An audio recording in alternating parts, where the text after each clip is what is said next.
quand on prie à Dieu que par l'honneur, pas que par le mérite du tzaddik, Dieu écoute nos prières. On peut aussi demander au tzaddik de prier. Bon, on ne peut pas demander au tzaddik oh Baba Salé, s'il te plaît, fasse que j'ai des enfants, fasse que je sois intelligent, fasse que j'ai de l'argent. Au bout d'un moment, les deux Américains étaient par terre déjà complètement sous.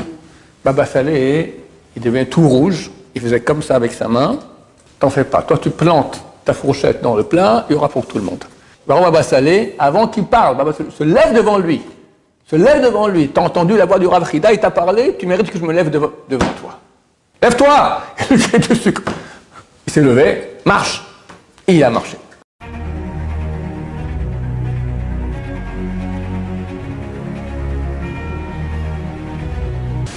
Ce jour dédié pour l'élévation de l'âme d'Abraham Ben Fortuné, des mémoires bénies, et pour que Hachem mette un stop à la galoute, à l'exil du peuple d'Israël, envoie Mashiach Ben David et protège tout le peuple d'Israël de tout mal spirituel et matériel. Amen. Ok. Ce samedi soir, c'est la Iloula, le Katchovat de Baba Salé, Rabbi Israël Abu Hatzera, Rabbi Israël Ben Aïcha, c'est bien d'allumer une bougie en son honneur et prier. Celui qui peut aller sur la tombe, encore mieux, mais c'est très proche de Gaza, donc attention.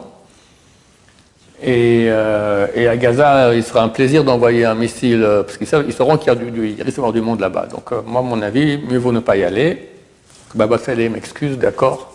Car moi, je prends pas la responsabilité d'envoyer des élèves là-bas. Par contre, on peut allumer une bougie. Donc, comme j'ai dit, en l'honneur de Israël Ben Aïcha, et prier. Quand on prie à Dieu que par l'honneur, pas que par le mérite du tzaddik, Dieu écoute nos prières. On peut aussi demander au tzaddik de prier.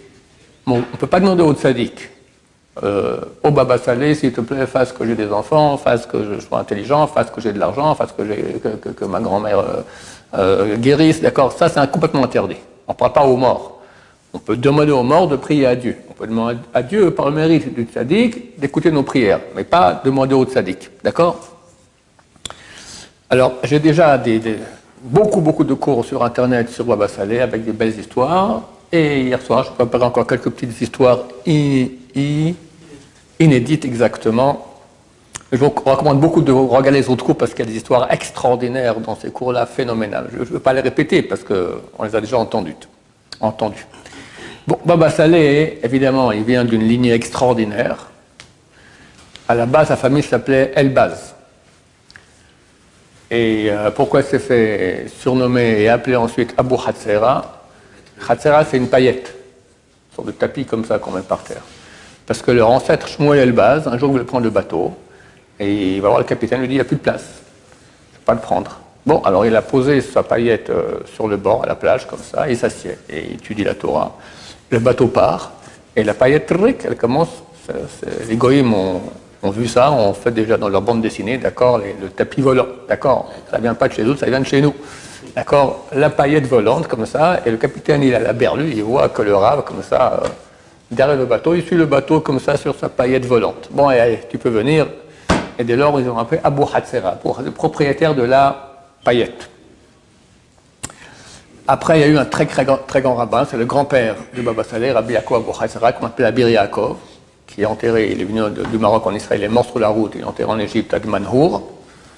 Et très souvent, Baba Salé ou son fils Baba Meir disait aux gens d'aller, il y a eu une fois un enfant qui était kidnappé en Argentine, et ils sont allés voir, le père était allé voir Baba Salé, et il lui dit, oh, c'est mon fils, allez voir son fils. Il va aller à Manhour, sur la tombe de Rabbi Yaakov, tout ça, il leur a écrit une prière, comment faire. Bon, Baruch Hashem, il était retrouvé.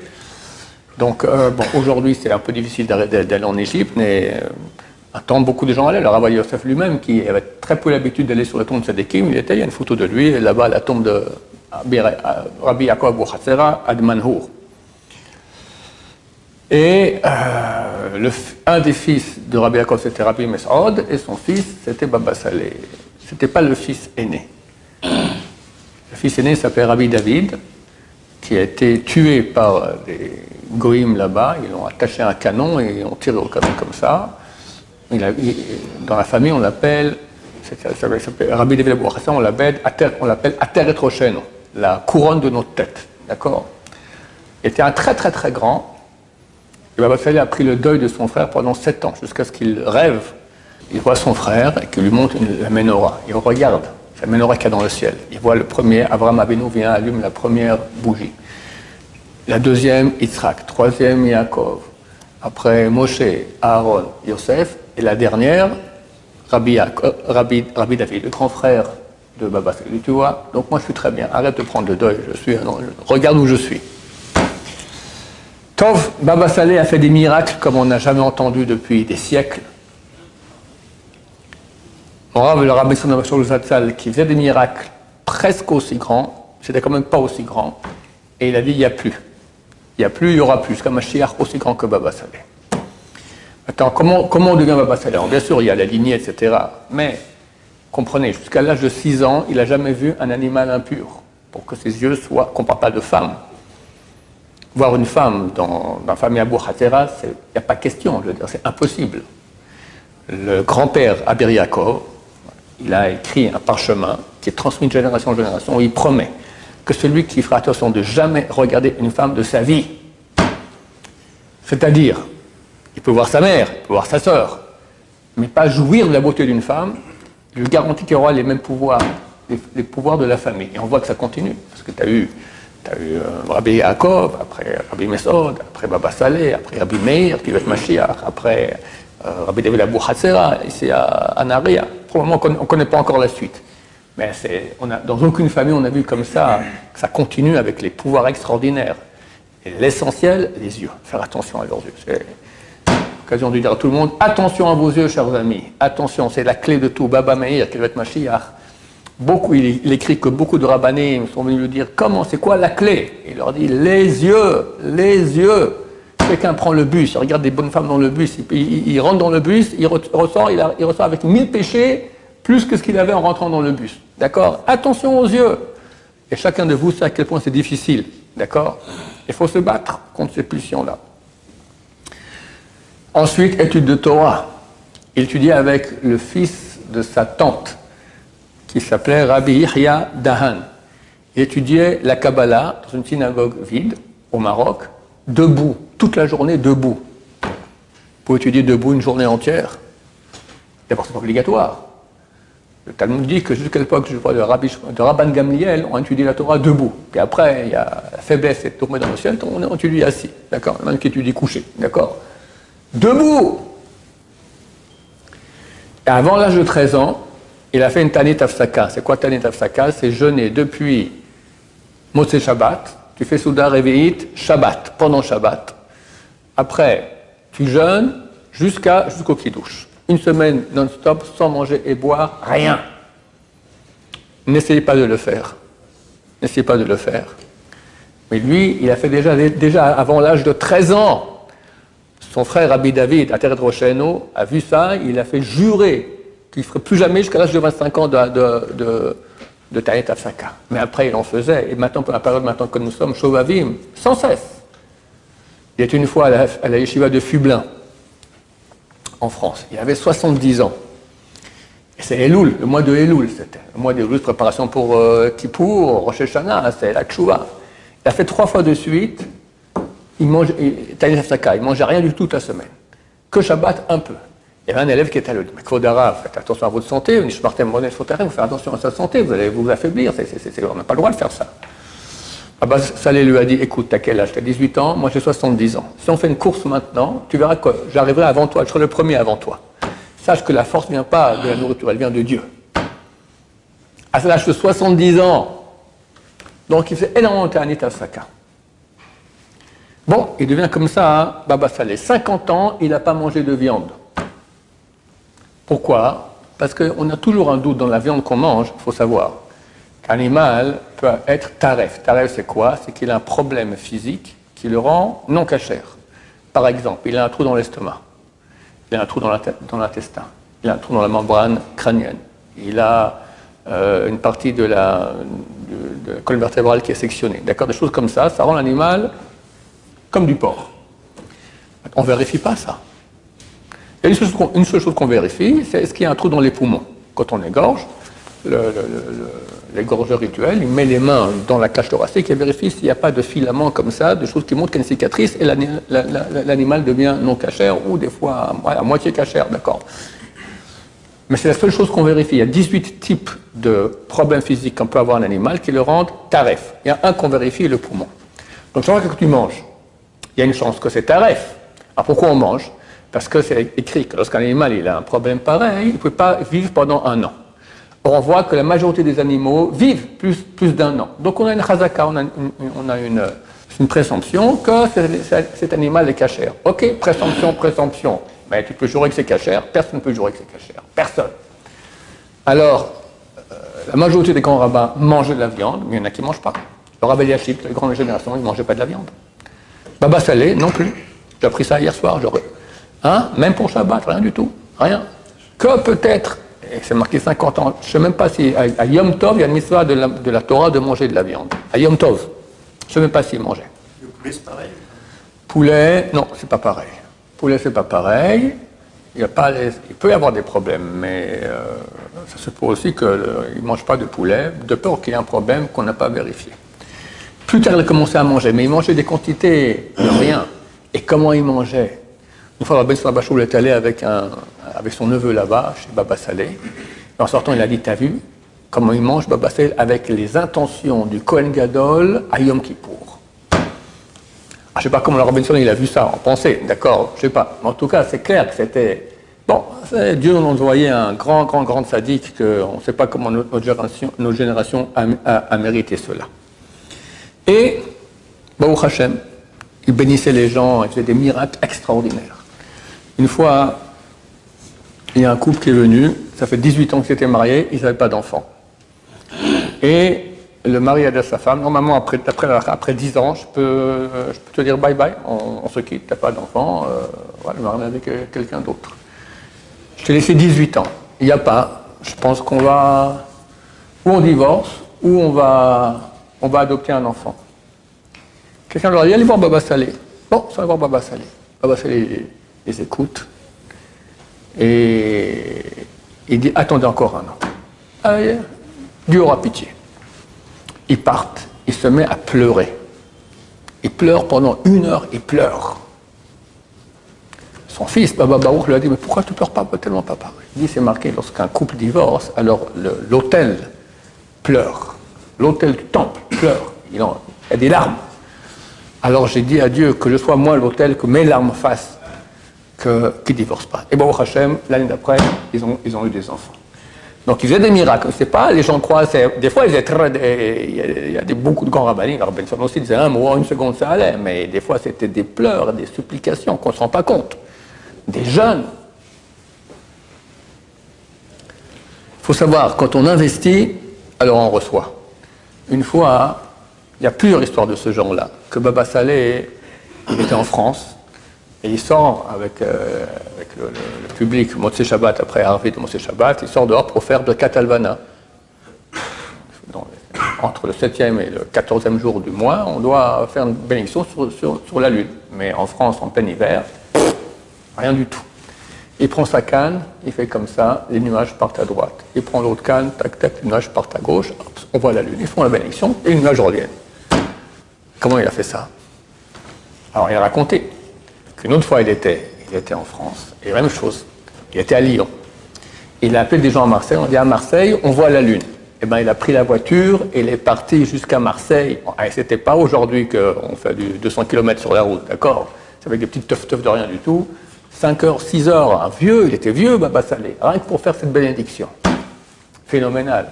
Moi, ça m'est arrivé aussi des fois que, voilà, c'est le dernier jour, tout ça. J'aurais pu en appeler, ici, c'est pas là, tu vas à la mer Morte, c'est une demi-heure de route, d'habitude, tu vois la lune, d'accord? J'ai été, j'ai pas été, d'accord?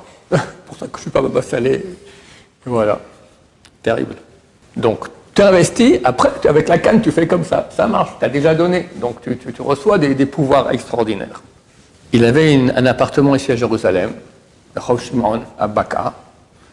Il ne voulait pas habiter Jérusalem. Alors, mais pourquoi? Parce qu'il a dit, il faut ressembler à la Shrina. La présence divine, elle est en galoute, elle est en exil. Alors, moi aussi, je m'éloigne de Jérusalem. Mais il venait une fois par semaine, il y avait des époques, une fois par semaine, le jeudi, il venait dans son appartement à Jérusalem. Et une fois, le jeudi justement, ou le mercredi soir, des voleurs sont rentrés dans l'appartement. Bon, ils ont commencé à tout ramasser, ils ont mis dans les sacs, tout ça, puis après, ils veulent sortir. Ils ne trouvent pas la porte. Ils essayent comme ça, toute la nuit, toute la journée, ils essaient de trouver la sortie. Bon, Baba Saleh arrive, et il les voit là-bas, ils sont en train de pleurer par terre. Il dit, chers amis, vous rangez tout, et vous remettez tout à la place comme il faut bien. Tant que ça ne sera pas rangé à la place comme il faut bien, vous ne pourrez pas sortir d'ici.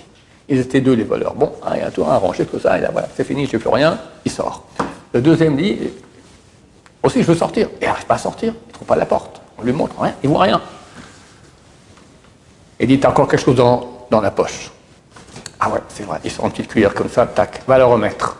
Bon, il veut sortir, il n'arrive pas à sortir. T'as encore quelque chose dans la poche. C'est vrai. Il a remis, il a pu sortir. Une fois que Baba Saleh est décédé, il venait aussi voir des gens en rêve.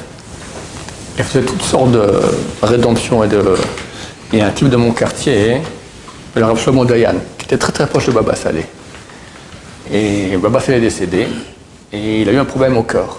Et pendant des années, il repoussait. Puis un jour, le médecin a dit, on ne peut plus repousser là, il faut faire l'opération. Bon.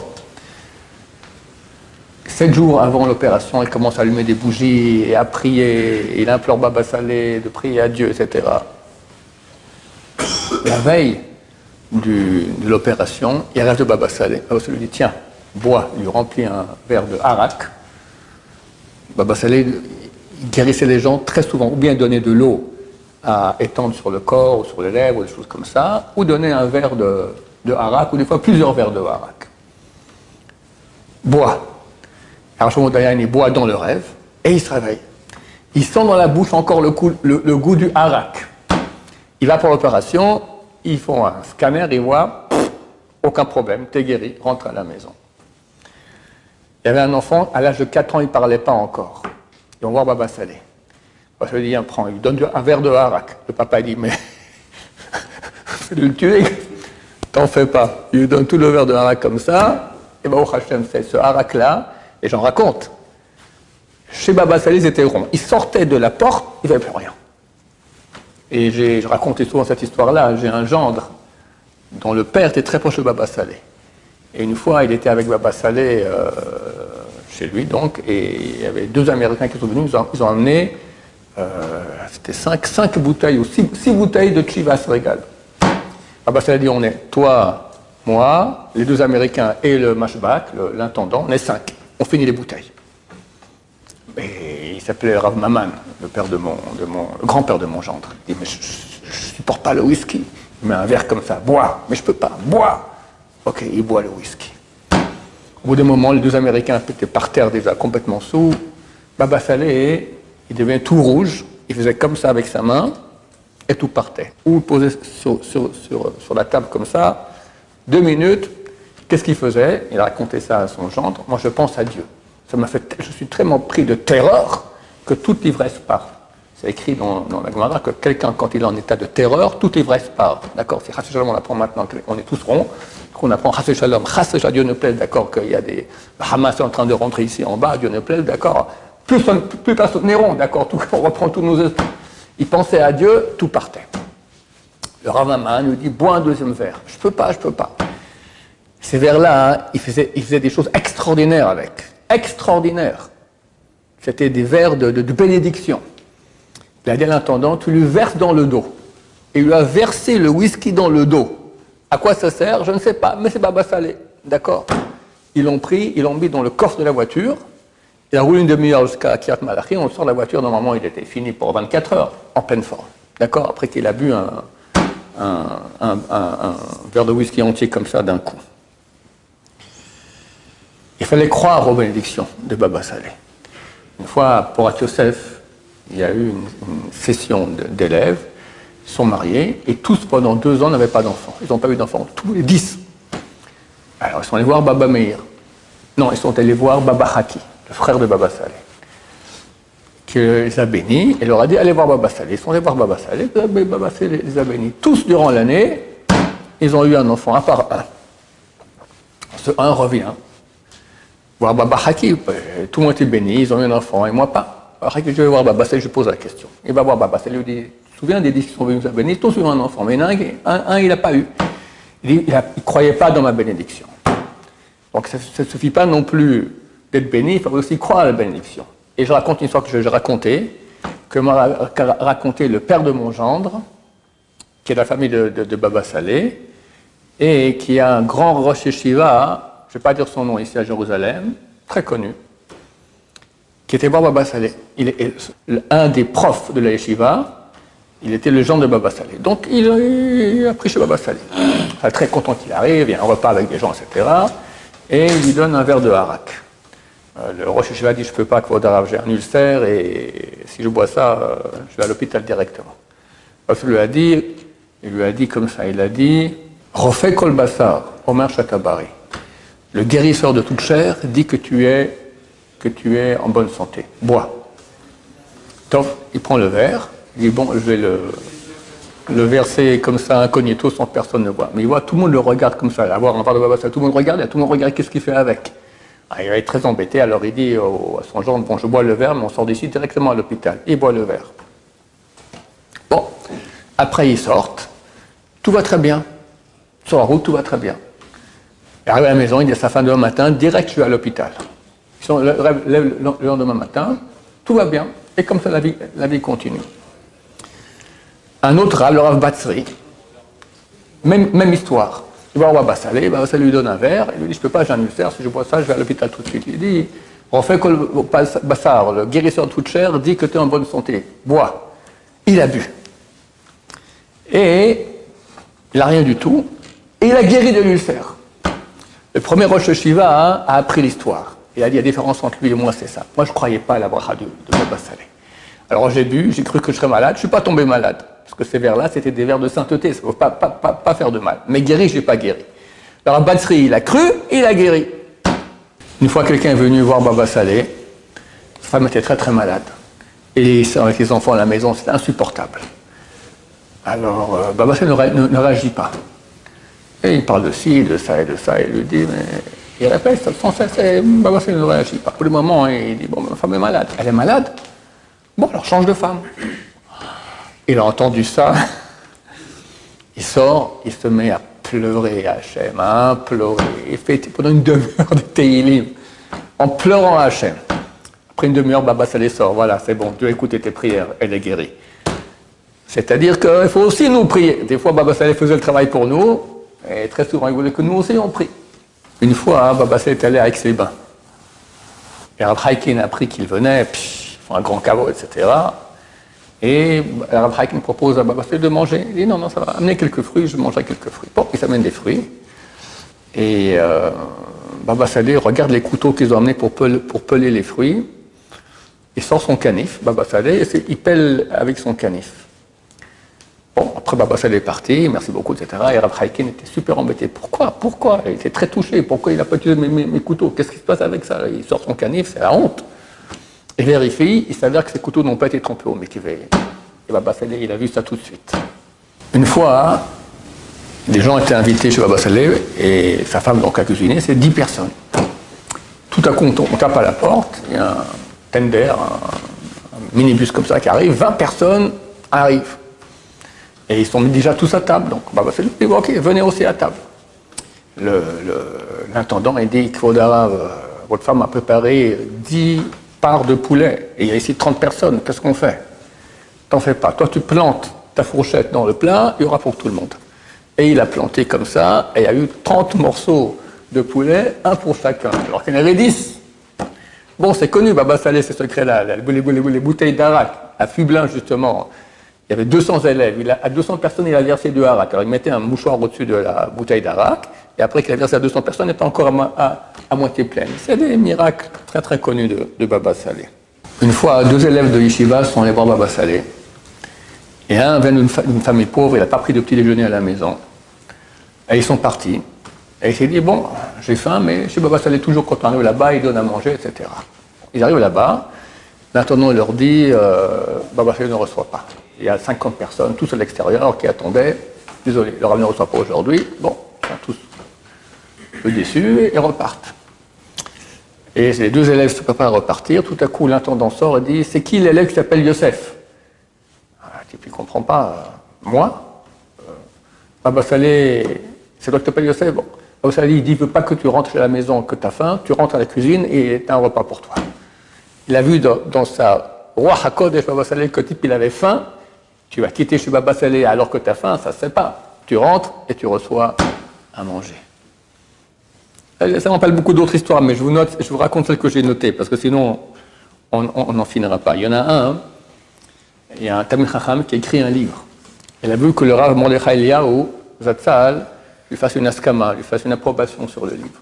Okay. Alors le Rav Mordechai lit le livre, donc il voit un endroit, il dit, c'est très curieux que le Rav Frida n'a pas cité cette Gemara, certainement il ne l'a pas vue. Le type revient et lui dit, comment tu parles comme ça sur le Rav Frida, qui n'a pas vu cette Gemara? D'abord je te montre d'autres livres du Rav Frida, aussi cette Gemara, donc tu vois qu'il a vu, je ne te donne pas une approbation. Comment tu oses parler? Donc, le type est parti, il est allé voir Baba Saleh. Il rentre chez Baba Saleh, avant qu'il parle, il lui dit, pas, sors, tu parles sur le Rav Frida qui n'a pas vu une Gemara, dors, va sur sa tombe, pleure et demande pardon. Ok. Il est allé sur la tombe du Rav Frida ici à Jérusalem. Pendant 2 heures, il a pleuré, il a pleuré, il a pleuré, sauf qu'il a entendu une voix. C'est bon, je t'excuse. Et 2 fois, il a entendu, c'est bon, je t'excuse. Il va voir le Rav Mordechai, il lui dit, t'as entendu la voix du Rav Frida, c'est bon, tu as la askama. Il va voir Baba Saleh, avant qu'il parle, Baba Saleh se lève devant lui. T'as entendu la voix du Rav Frida, il t'a parlé, tu mérites que je me lève devant toi. Une fois, une femme est tombée enceinte, elle a eu la rougeole. Et on sait que c'est très très dangereux pour l'embryon. Et bien ça, on dit, il faut avorter. Bon, il s'en va voir Baba Saleh, il a dit, n'avortez pas. Tout ira très bien. À l'accouchement, il y a eu 2 enfants, des jumeaux. Et le médecin, tout à coup, s'exclame, il dit, je ne comprends pas. Il voit le placenta rouge, c'est-à-dire qu'il y a une rougeole. Mais les 2 enfants sont tout à fait normaux. Et c'est une chose impossible. Et c'est la bracha de Baba Saleh. Normalement, ils auraient dû être ou morts ou malades, ou les pauvres complètement handicapés. La bénédiction du Rav. Quelqu'un travaillait dans les portes blindées. Et une porte blindée est tombée sur lui. Il a cassé, il a fracturé plusieurs os, dont la colonne vertébrale. Et il est devenu handicapé, immobilisé. Tout le bas du corps ne pouvait pas bouger. On a fait plusieurs opérations, 2 opérations, et ça n'allait pas mieux. Quelqu'un lui a dit, bon, Baba Saleh, moi je ne crois pas à ces trucs-là. Vas-y. Bon, à la fin, il vient, on le fait rentrer en chaise roulante. Baba Saleh lui dit, écoute, je te propose 3 conditions. Si tu tiens les 3 conditions, maintenant tu seras guéri. Tu es prêt à les prendre? Il dit, tout dépend des conditions, dites-moi. Shabbat, j'accepte. Tfilin, j'accepte. Taharak, Ayom Mikveh, j'accepte. Ok, lève-toi. Je ne vais pas me lever. Lève-toi! Il s'est levé, marche. Et il a marché. Et guéri. Il y a beaucoup d'histoires comme ça, de Baba Saleh. Extraordinaire. Sans opération, bien sûr. L'histoire maintenant de la fille de Baba Saleh. On finira avec cela aujourd'hui. Elle s'appelait Rahma, qui elle aussi avait des pouvoirs. J'ai un gendre qui fait partie de la famille. Sa grand-mère, c'était cette Rahma. Il me racontait ce Shabbat que son mari, elle est décédée assez tôt. Mais elle allait demander, elle disait comme ça, viens me voir en rêve. Chaque fois qu'elle demandait qu'il vienne en rêve, le mari, Zal, décédé, venait en rêve. Elle avait des pouvoirs. Et il y avait une amie à elle qui voulait vendre son appartement. Puis elle n'arrivait pas. Elle est allée voir Rahma, elle lui a dit, c'est bon, dans quelques jours, il y a un couple qui va venir, tu pourras vendre ton appartement. Bon. Quelques jours plus tard, on tape à la porte. C'est vous le propriétaire de cet appartement? Oui, on veut l'acheter. Donc il va nous visiter. Non, on veut l'acheter comme ça. Il y a des problèmes, mais on n'a rien à faire. Le prix, dites-moi le prix, on fait le chèque tout de suite. Bon, prenez, voilà, hop, elle a vendu comme ça. Mais qu'est-ce qui s'est passé? On a des enfants qui sont tous malades. Tous nos enfants sont malades. Et Baba Saleh est venu en rêve, nous a dit, écoutez, voilà, il y a un appartement dans la ville un tel, l'adresse un tel, l'étage un tel, madame un tel, vous achetez cet appartement. Et si vous allez habiter là-bas, tous les enfants vont guérir. Alors on a fait de votre appartement au prix que vous voulez. Bon, elle a vendu, et ils ont déménagé, tous les enfants ont guéri. Que son mérite nous protège, et dans le ciel il y a encore énormément. Ces histoires proviennent d'un livre qu'a écrit Rav Mugrabi, qui habite dans mon quartier. Et Chaim Sima m'a raconté qu'une fois il était à Beit Vagan Shabbat, et Rav Mugrabi était là-bas. Il racontait des histoires. Il a raconté une histoire qui est très actuelle. Une fois, Rav Mugrabi, donc c'était le gendre de Baba Saleh, de Baba Haki, du frère de Baba Saleh. Et il rentre chez Baba Saleh et il voit qu'il fait comme ça, tac. Et qu'est-ce que vous faites? Et j'attrape les missiles que les Arabes envoient. Be'erat Hashem, que Baba Saleh soit dans le ciel, continue à nous, avec l'aide de Dieu, à faire des grands miracles au peuple d'Israël et que très bientôt on le revoit dans le cadre de la Tchiat HaMetim. Baruch Adonai, Le'olam, Amen va Amen.